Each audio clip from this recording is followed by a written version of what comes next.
Welcome to a point of view video test drive of the new Hyundai KONA. Just let you have a look at the back of it. Then quickly the back seats. There we go. Round the front. It's a weird looking beast, this.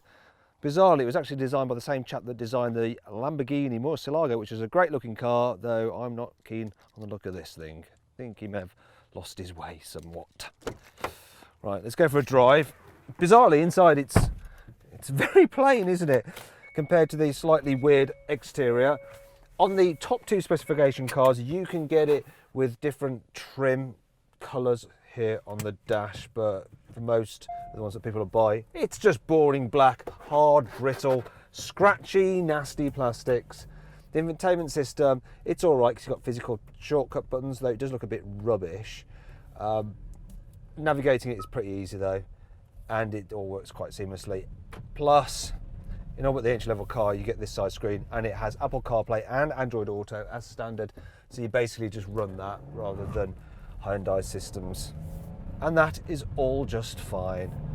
What's not so fine though is the suspension. It's just too firm. This car just bounces down the road pretty much, and the trade-off would be that it's a fun car to drive because it's got sporty handling, but it hasn't really. It's not really that much fun to drive at all. It's okay, it goes around corners, it grips and it steers sharply, but it's not as much fun to drive as something like a Ford Fiesta. So they should have just made it comfortable.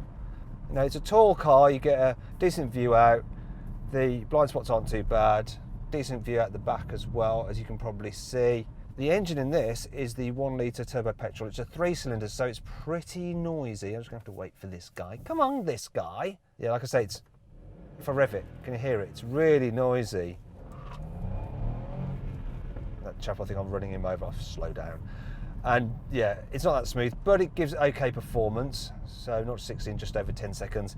And economy is good, so over 42 miles per gallon, which is all right in the real world, really. The gear shift's fine. The steering's all right in town for manoeuvring. But the car is a little bit noisy when you're driving down the motorway. You get quite a lot of wind and tyre noise from it, which is annoying. But it is, like I just showed you, very easy to manoeuvre. It's just a shame that when you hit a pothole or a bump in town, you get bounced about, and the car constantly is just fidgeting as you drive down the road. Oh, this is being a very unsuccessful journey through here. Thank you very much. It picks up all right, this engine though, but it just sounds like it's working so hard, so you feel like you should be going quicker than you actually are. It's a bit of a disappointment, this car. I think the driving experience pretty much mirrors the exterior looks, which isn't great. Strangely though, it's actually the same car pretty much underneath as the Kia Stonic, but that just seems somehow better or somehow more fun. I don't know why. Maybe it's just psychological because the Kia just looks a lot better and it's a bit more interesting inside. But hey ho, there we go.